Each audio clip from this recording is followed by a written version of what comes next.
everyone. On today's video, I'm going to be talking with you guys about homeschooling high school. My experience with high school is that I have graduated one child through high school, and we homeschooled all the way through 12th grade.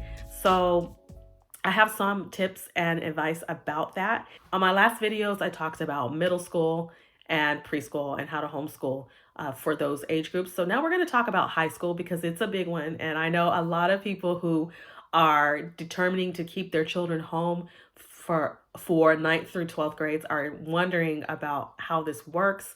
Can they do it? Is this, a scary thing to do? Because it does feel scary sometimes. So how do we do this? So I have a couple of tips for you. The first tip I have for you is if you are currently homeschooling your middle school child, that would be 6th, 7th, and 8th grade, start there. Start in middle school already preparing with the idea that you have for high school.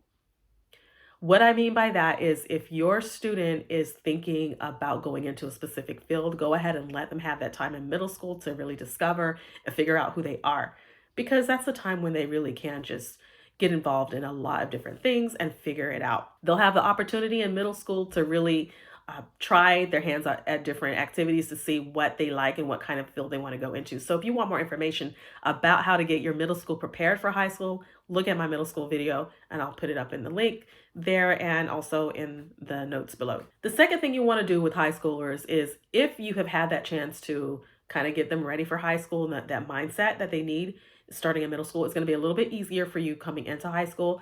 Also, if you're bringing them home from middle school, you might have to do a little bit of deprogramming from the public school or private school system and the way of looking at things in order to kind of switch into a homeschool mindset. The second thing you need to do is to start with the end in mind. You need to create a high school roadmap that depends on whether or not they are going to college, they're going to trade school, they're going to the military, or they are going to work right after school. All of these things come into play when it comes to what their high school career should look like. But I always recommend going for the most academically challenging as possible for your students so that all of their opportunities are open to them in case they should change their mind in the 11th grade and say, oh, by the way, Mom, I know I said I didn't really want to go to university and I wanted to go to trade school and then I want to do something else, but I changed my mind. I think I want to get into university now. Well, it's a little late in the game, right? So we want to, especially if the classes they've been taking those first 2 years in high school were not going to help them to get into the type of school that they want to get into. All of that changes. All of that really pulls into play. So you need to have a roadmap. And I recommend that you find a resource that will help you to plan out their high school years, their credits, the classes they're going to be taking, and everything that they need in order to graduate in your state effectively. Not just graduate though, you want them to graduate hopefully with honors. Hopefully they graduate with the types of classes that are going to really help prepare them for what they'll be taking in college if they're going off to college, or if they're going into the military, or if they're going into a police academy. These classes need to sort of be tailored toward what their future goals are. Now we understand students change their minds. Teenagers don't always know what they want because neither do we as adults. So that is something to keep in mind. However, just being flexible, remaining open, keeping some margin in the beginning of planning lets them have room to change their mind when they're in the 11th grade. So if you've already got them in those, not just the core academic subjects, but those that are a little bit academically challenging in case they decide, hey, I think I want to be an engineer, then it's easier for them to have all the credits they need. For example, in the state of California, we only have to have, I think literally we only have to have 2 maths in high school to graduate. It's either 2 or 3, but the recommendation, if you're planning to go into a UC school, which is the University of California school system, you would need at least 3 to 4. If it's a UC school, you need 4 math credits. If it's a state school, you need 3, I believe. And then if you are just wanting to graduate, I think you just need 2. So you got to look at what those plans are. If your kid's planning to go to university, they need to take a math all the way through 12th grade in California. So look at your state regulations. Go to the hslda.org website. I believe it's hslda.org website, and have them look at what they're going to be needing, in order to graduate and in order to go to the universities of choice. My recommendation, if they're totally not willing to go to any university at all, or if you're unwilling to pay for university, or they're not able to get scholarships or take out loans or anything like that for college specifically, you just want them to go to, if you want them to go to community college, because it is significantly cheaper, significantly less expensive. That route can be taken as well. So look into things like dual credit, where you can transfer half of their high school credits while they're in high school, taking those college credits and transfer them over into a university setting. And they would have shaved off 2 years of work at university, 2 years of expenses, and then they get their degree a little earlier as well, 2 years earlier. So there's different ways you can look at it. It's good to have some resources on hand and people you can go to for support. I know there are a couple of great homeschool coaches who are actually helping and supporting people whose kids are going into college. Okay, so I'm not certain if she's still offering college counseling services, but I would definitely, if you have any specific questions about college, I would ask Pam Andrews, and I can leave her information. Just contact her. I don't know for sure, and I haven't even talked to her to verify this before I did this recording, but the last I heard, she was doing college support, so, or high school to college support, that kind of thing. So she can help with, like, I guess transcripts and that kind of thing. So you might want to talk to her if you really need someone to help you through this. I believe she and her husband do this. So I believe she's doing this. So definitely you can talk to her. There are other moms who have been there, done that. I know Belinda Bullard has graduated several of her students, her high school students. You might want to check her out. I've graduated once so far. You can ask me for support, but a lot of these women who have gone before me have already graduated multiple homeschool students and are actually helping with transcripts. There's also another lady that I would like to bring up, and her name is Denise Boyko. She actually lives in my area. She wrote this book. It's called Homeschooled and Headed for College. This book is a great resource for information. It's really helpful for Californians, but it's helpful for anybody homeschooling who needs some support with learning how to create your plan, your roadmap, how to personalize your middle school program so it prepares your student for high school.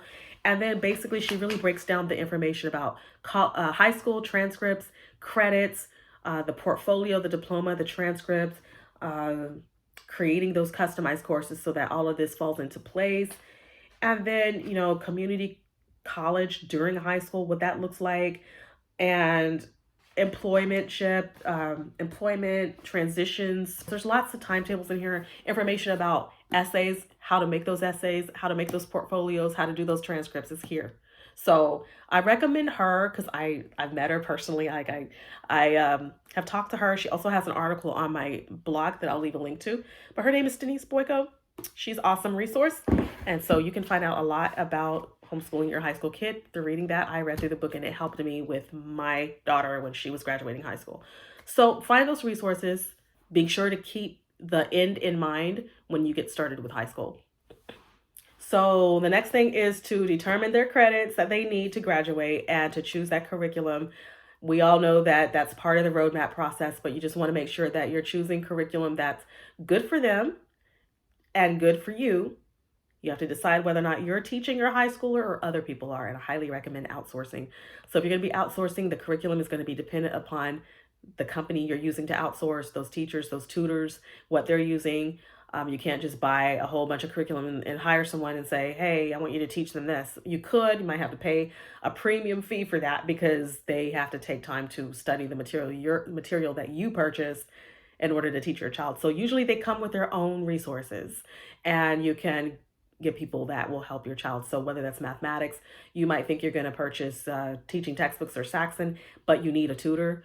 Sometimes that tutor won't be able to work with all those different math programs. So maybe they have a specific program they're using. So curriculum really is dependent upon who you outsource. And if you're not planning to outsource and you're doing everything in-house, then you are completely in charge of that curriculum and how it's run. So keep that in mind as you're choosing curricula for your students. My daughter currently is with an online school, so her curriculum is chosen by that school, and I have nothing to do with that specific curriculum choices. However, I do choose a lot of the books that we're reading, the materials that we're enjoying together, there are fun light reads and things that we're doing during our reading time together that I choose. Also, I select information about world history that I read to her, and that's fine. So we do those things mostly during the summer because during the school year, I don't like to pile on a lot of things on top of her virtual school. So be thinking about how that looks in the everyday life of your student if they're in virtual school, if you're having to get tutors for them, if you're putting them on a platform like OutSchool, if you are hiring tutors to come to your house, if you're doing virtual school, all that changes your curriculum choices. The next thing is to step back and step back all the way. Let them take charge. Let them do it. Let them roll with it. They're older. They're going off to college or military or career or job, tech school, trade school, whatever. So they're going to be super independent in just a few years. And they are going to say goodbye, mommy, and they're going to do their life. So you're preparing them for real life. And that means you cannot be on their case all the time, harping over their shoulder. Did you do this? Did you do that? Did you do that? That's too much. That's too much. Like, lay off. Let them learn. And so we may have to guide them. Yes. So we may have to get on their case a couple of times. Yes. Maybe we have to, to encourage them, to push them a little harder. But that shouldn't be every day. If they're not taking charge of their assignments and it's because they don't want to, then that's a heart issue, right? If they're not taking charge of their assignments because they're confused about what to do and how to keep everything together, then that is a time management issue. And that can be addressed with the use of a planner. You can teach them how to use a planner and teach them that every time they have a class, put it on their planner so they won't ever forget to show up to their virtual class. If they're doing things with you, they're going to show up at a certain time. They have to respect your time. If they're supposed to be at the kitchen table by 9 o'clock, then they need to be at that kitchen table at 9 o'clock because you have rules that you've enforced for them to protect you and to protect them. It helps them to learn how to be a good manager of their time. So if it's just a time management issue, you can train them and teach them. If it's a heart issue and they're just not doing the work, that's a different story and that has to be addressed differently. But if those two things aren't the issues, then usually it just takes a little bit of reminding, if they're a little bit off track, to get them back on track. So that's why I say it's good to step back and step all the way back with your high schoolers and let them take control, let them practice being in charge of their own schedules. They need to know what times their classes start, and they need to know what times to turn in their assignments and what's expected of them, and they need to get it done. They need to get it done. And if they're not able to, then you can help them and coax them along a little bit, to teach them how to get these things done. But after a little bit of hand holding and modeling, they should have it. So that's why I said middle school is a great time to teach these skills, because in high school it's fast paced and they need to just get it done. They need to get it done. So and again, all of what I'm saying is based on my perspective of homeschooling, which is I'm very structured with my high school students.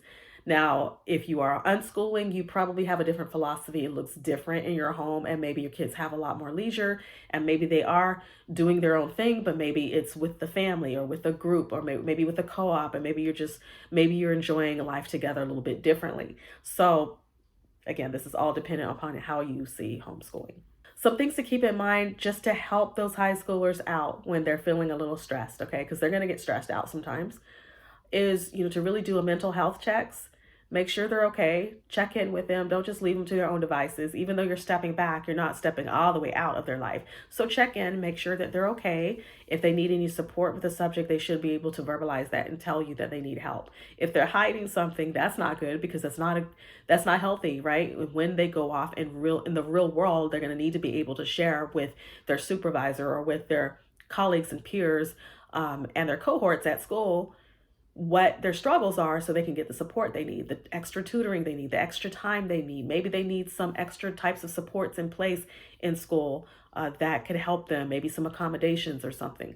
But they need to be able to advocate for themselves. So they have to speak up. So teaching them in high school to let you know when they need help is a really good thing to do. Let them know that you care and that you need them to talk to you, so that if they need support, they have someone. And if you can't do anything for them, the least you can do is find them, someone that can help them. So get them a coach or get them a counselor or some a psychologist, someone that can help with whatever their needs are. And like I said, the other suggestion is teaching them how to use a task list and a planner, making sure that they're putting all of their tasks in every day so they're not leaving anything out. It's just practice. Once they get in the practice and the habit of making lists and planning, it becomes easier for them. And make sure that if they're overwhelmed with specific subjects, that you teach them to take those subjects in the morning when they have the freshest mind. Maybe it's in the afternoon. I don't know. Everybody's different. So if they're morning people and they are fresh in the morning, maybe they want to tackle the hard stuff in the morning. But not everybody's like that. Some people need to get like the easy stuff out of the way and then they tackle the hard stuff, and it's easier for them to do it that way. So find out what's best for them and show them how to really tune into what their specific needs are, and then they can regulate themselves and say, this is what I need to do in order to get through this subject so I can make a good grade on this subject, so I can learn as much as I can in this subject. I need to take this subject in the afternoon, or I need to do the subject in the morning. And also keep in mind all of the activities you guys are doing as a family. If your whole afternoon is booked, they're probably not going to have time to get their work done in the afternoon. So maybe they really literally have to do everything in the morning. Teach them how to manage that time effectively and to do the hardest things when it's easiest for them. Another thing is atmosphere and environment. Taking them outside, or you wouldn't be taking them outside, but like encouraging them to get outside, to go out, take their schoolwork outside in the sun when it's nice and warm. It's a great way for them to get that vitamin D and just feel really good, that sunlight, not scorching heat, nobody wants to do anything when it's that hot, but just when it's nice out, just to get things rolling with their body system feels better when they're warm and they feel comfortable and calm. I know my daughter feels better when she's warm because we all have the iron deficiency sometimes and we just feel cold a lot. So when we feel warm, we can think better and we can do our work better. We're more productive. So I have to stay warm. My daughter feels the same. So I know she works better that way. Even in college, she'll call me and tell me, I'm really cold right now and I can't focus. I'm like, go get your sweater and, just stay warm, or just drink some tea or whatever. But sometimes getting outside or even breaking up the day a little bit so they go somewhere and come back and then do their work makes them feel more productive. So have them figure out how they work the best. And then lastly, I just wanted to say, as far as some tips for high schoolers, make sure they're eating well and that they get a lot of rest. I know high school students don't like to eat healthy. Usually kids this age are just grabbing whatever they can easily grab, that they don't have to create or make. They don't have to get in the kitchen and fix anything. They want some grab and go stuff. So you can teach them how to make healthy foods for themselves. Maybe the day before they pack it up and they can have it the next day. If they're not going to do all of that, then you might actually have to make it happen. You, the parent, may have to say, okay, this is what we're doing this week. I see you're not having enough veggies and fruit, so I'm going to put this fruit bowl out and I'm going to have some easy grab healthy snacks in a big bowl for you, and you can just have that throughout the day, because our students need to stay hydrated and they need to stay nourished, but they often don't have the time or the energy or the knowledge or the maturity to know how to go in and select the items they need, because they're on a time crunch and they're not thinking, I want to be in the kitchen for 30 minutes preparing a meal. They want to go back in their bedrooms and do their work so they can get on their phone. So you might have to make it happen. And the very last thing, I'm going to give a couple of benefits to homeschooling high school, because I didn't want to do a whole video on that. So a couple of the things, and I found some of this, I'm going to just tell you the resource. You can check this out. It's called dadcares2.com, a homeschool dad who runs his own blog about homeschooling, because he didn't see many blogs with homeschooling dads being represented. So I wanted to bring up some of his points real quick, and then I'll leave a link to this article so you can go check it out. He says that results of homeschooling are that kids tend to have better academic performance. And there's also I had a statistic. So we know that in 2021, I'm going to read from also another statistic website. It says that there were about 3.7 million homeschool students in the years 2020 through 21. And that went up significantly, we know, because of COVID, but it used to be 2.5 million in 2019. So it was up to 3.7 million during the pandemic. That's a lot of kids. And so now, not everybody who started homeschooling is going to continue or has continued. But for those who have, there are definitely some benefits to home education. We know that homeschool students have better academic performance. They tend to score better on their SAT and ACT scores. Why? I don't know, because I do realize that many public and private school students score very high on their tests as well. So I don't think it's just a homeschooling thing.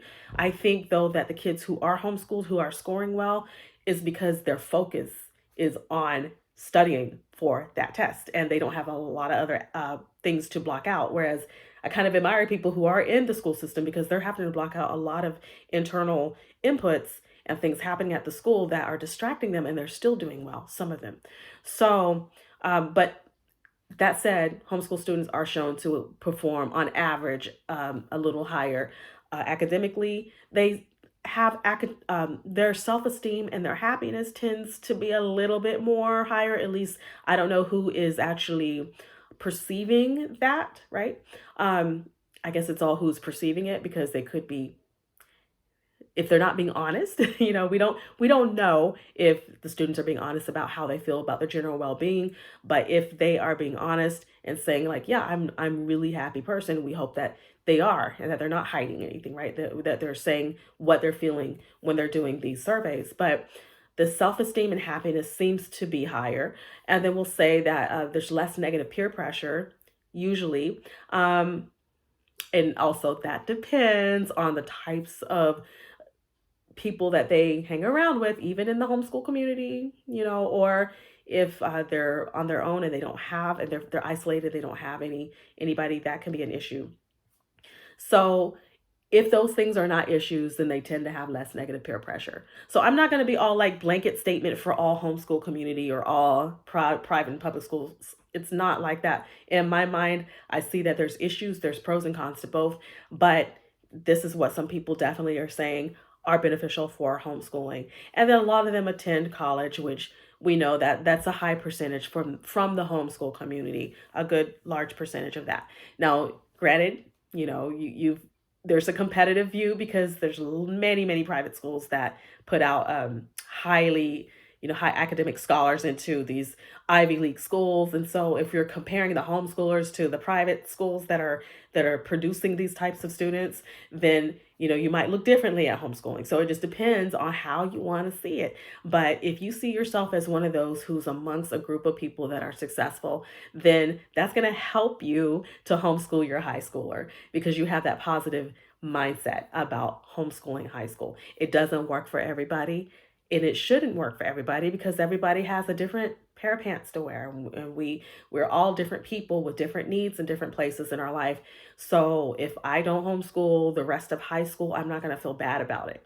I think we're coming out of that era where we're feeling, as homeschool moms, where we're feeling like we have to be ride or die, and we feel like we have to like stick it all the way out to the end and do this thing. But I really feel like we need to give ourselves the freedom to fluctuate and make choices that are best for our student at that time and season of their life and our lives, with no guilt and no shame. If it's public school or private school, even with all the things that are going on in the world, you pray for your children, you pray over them, you trust God with them, and you do what's best in your situation. So that's the freedom I want to give you as a homeschool mom, talking to someone who might be considering homeschooling high school or might not feel like you can do high school. It's okay either way. It's okay. Just free yourself to do what God has called you to do and what you know is best for your students. All right, that's all I have for you, and I hope this video has been helpful to you. Have a blessed week and happy homeschooling.